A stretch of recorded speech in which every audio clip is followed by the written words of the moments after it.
Às vezes, eu me sinto como se algumas opiniões viessem sendo exponencialmente vilanizadas nos últimos anos. E eu mesmo já estive na posição de quem segura uma arma contra a cabeça de alguém e diz com todas as letras: Você não passa de um monstro por acreditar no que acredita.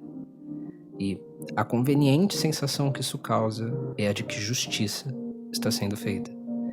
E a realidade é que justiça é uma ideia muito mais impalpável do que nós gostaríamos que fosse. Ao longo da história da humanidade, nós experienciamos a completa falta de empatia da própria natureza. Nós vimos a exata forma com a qual as coisas funcionam e, ainda assim, há uma boa parcela de nós que insiste em sonhar com um Éden, um lugar utópico onde tudo é cabível e comedido. Mas o curioso é que, apesar de nós termos diferentes pontos de partidas e diferentes distâncias de alcance, é exatamente por isso que nesse aglomerado de séculos, coisas brilhantes surgiram das mais diversas ocasiões, inclusive as precárias. A ideia de um elitismo cultural caracteriza a construção de uma hierarquia artística onde, com base em alicerces que categorizam o que é certo e o que é errado, o que é bonito e o que é feio, e usando a complexidade como unidade de medida, são atribuídos diferentes valores a diferentes obras de arte. O lugar ao sol dos grandes títulos do cinema acabam sendo reservados a filmes americanos feitos entre a década de 40 e o fim da década de 60, por exemplo. E muito ao cinema francês da mesma época é igualmente creditado. Na música, o jazz, a música clássica e as músicas eruditas regionais de cada país sobem a esse pódio e muitas vezes obtêm a alcunha de música de verdade, enquanto a maior parte da música popular é rebaixada e classificada como pobre. E o mesmo acontece com a dança, com a literatura e por aí vai. O elitista louva a intelectualidade. E nessa filosofia, tanto quem produz quanto quem consome esse tipo de arte de alto valor, se assim a gente pode chamar, formam a elite cultural, ou algo do tipo. Esse tipo de ideia acompanha a sociedade há muito tempo. E, com certeza, só veio se tornar esse alvo de discussões que hoje se apresentam com o sucesso da globalização e das grandes mídias, mas principalmente por conta das redes sociais. Com as redes sociais, qualquer um obtém uma pequena plataforma que seja para expressar sua opinião, e sendo assim, inúmeras opiniões começam a colidir entre si. Não é raro cruzar com alguém na internet criticando qualquer coisa, inclusive a cultura popular. Por essa razão, diversas páginas e influenciadores que simpatizam com essa cultura tomam como dever educar seu público sobre as mais variadas causas sociais.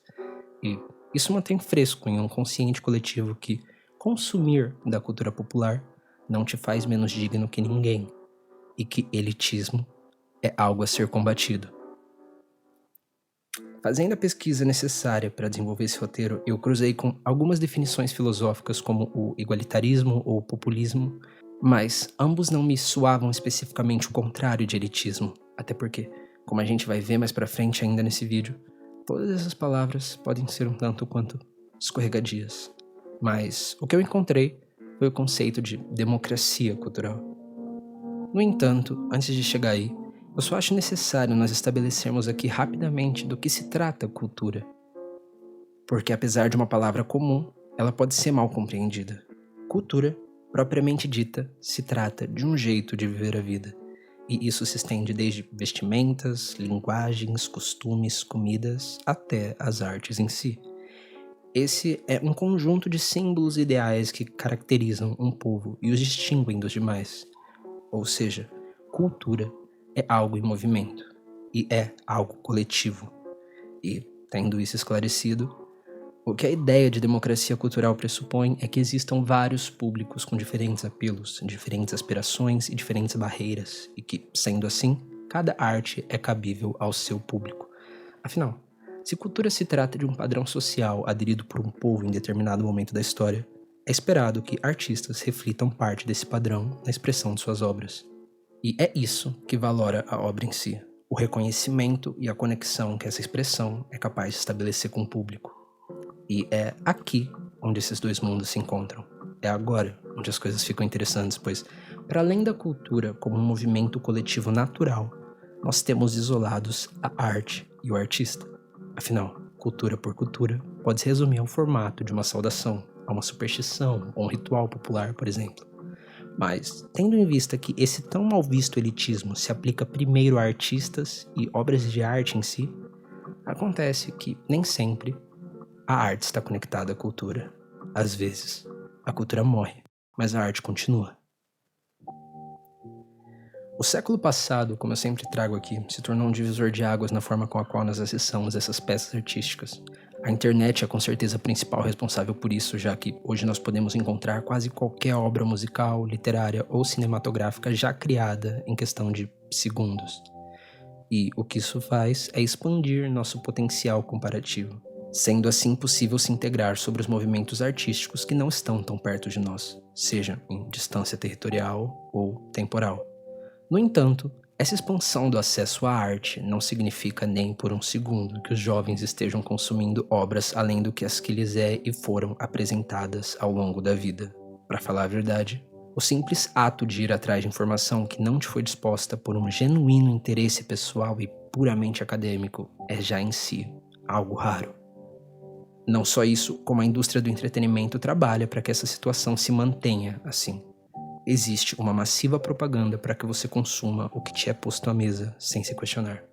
Desde o rádio, a TV e agora precisamente os serviços de streaming nos dias atuais, diversas obras ganharam uma funcionalidade puramente lucrativa. E o que isso gera é uma padronização onde a noção estética das obras são simplesmente copiadas e coladas sem expressar ou transmitir qualquer nível de personalidade ou real intenção. Isso, se não, até mesmo desenvolvidas inteiramente com o intuito raso de apenas vender. Isso de forma alguma fez com que expressões estéticas pessoais fossem completamente cessadas, mas com certeza tornou o cenário artístico em algo irritantemente mercadológico.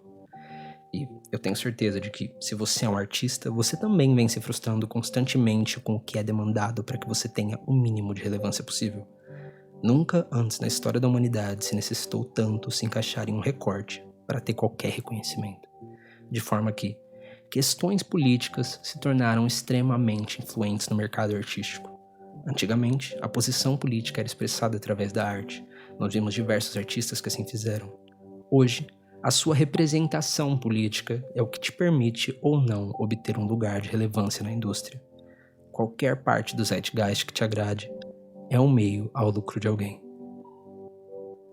Tem até uma frase que tem ficado famosa ultimamente que se assemelha a algo do tipo: sua música não é o produto, você é o produto e sua música é a propaganda. E ela define bem a ideia de que, no ramo do entretenimento, o que você simboliza é mais importante do que o que você entrega. E aí, eu não poderia deixar de separar o joio do trigo. É óbvio que existe um esvaziamento artístico acontecendo e, sinceramente, um estético também. Mas é claro que isso tudo faz parte do movimento que é a cultura.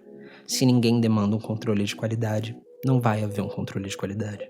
E assim, todo mundo pode vender e comprar sendo feliz para sempre. E essa é a razão pela qual muita gente não se incomoda com o que eu acabei de trazer aqui. O meu ponto é natural que algumas pessoas se incomodem, no entanto. Se você pesquisar agora no Google qual que é a definição de arte, você vai encontrar algo próximo de uma expressão formada por noções estéticas. E a grande questão aqui é que filosofia é algo mais importante do que estética para a cultura. Para a cultura, a filosofia vem primeiro. Afinal, determinadas escolhas estéticas só aconteceram após um contexto social e a forma filosófica com a qual aquele grupo encarava o contexto. A escolha do visual punk, por exemplo, só é adotada como uma resposta a tudo que era tradicional na Inglaterra e a forma com a qual aquelas pessoas enxergavam essa cultura tradicional inglesa, se tornando assim um símbolo de rebeldia. De um jeito que, para algumas pessoas, a estética é mais importante do que a expressão. E para outras, pode ser que a expressão seja mais importante do que a estética. E não, ninguém é melhor do que ninguém por consumir determinado tipo de arte. Mas, ao mesmo tempo, negar uma hierarquia técnica e até filosófica claramente existente no ramo artístico também não me parece certo. O estudo, mesmo que interno para um desenvolvimento estético maduro, artisticamente falando, é insubstituível, é essencial. Nem todo artista se dobra às teorias e regras que os precedem, mas o que os torna grandiosos é ao menos realizar esse mergulho interno a fim de encontrar uma linguagem que realmente tenha significado, e não uma expressão descontrolada e amadora do que qualquer que seja o que esteja se passando na mente dele naquele momento, entende? Esse senso de evolução artística é uma matéria, é algo empolgante aos aficionados e razão de orgulho. E isso não tem nada a ver com classe social, até porque boa parte das grandes artes foram inegavelmente criadas por minorias e frequentemente não lhes geraram nem metade desse retorno monetário que as pessoas imaginam. Inclusive, foi e é até mesmo comum ver essas pessoas usando a arte delas como forma de protesto contra estruturas opressivas da sociedade. A ideia de que determinadas áreas das artes são mantidas trancadas por uma elite social é algo extremamente ultrapassado e simplesmente não é real. É claro que existem pessoas que realmente diminuem outras pela sua classe social. Eu só não acredito que essas se tratem das mesmas pessoas que se interessam e defendem as grandes artes. A partir do momento que você encontra com o virtuosismo, você simplesmente não consegue voltar para trás. Inclusive, tanto o acesso digital a essas artes denominadas elitistas, quanto o presencial é possivelmente gratuito. E, em caso de não ser que, acontece muito, eu não vou negar, costuma demandar o mesmo esforço financeiro que pessoas tão felizes empenham para consumir da cultura popular. É tudo uma questão de interesses. E a gente realmente não precisa ter os mesmos interesses. Tampouco se ofender com opiniões alheias e vilanizar uns aos outros pela forma com a qual nós hierarquizamos a arte. Principalmente quando a gente leva em consideração que, além da cultura popular, existe uma cultura populista, que essa sim visa apenas alcançar o maior número de pessoas possível e muitas vezes se empobrece para fazer isso. No fim das contas, elitismo me soa como a palavra certa, entendida e usada de modo errado. Se elite significa o que há de melhor numa classe, elitistas realmente prezam por uma elite. A única diferença é que essa não se trata de uma elite social ou cultural, e sim artística.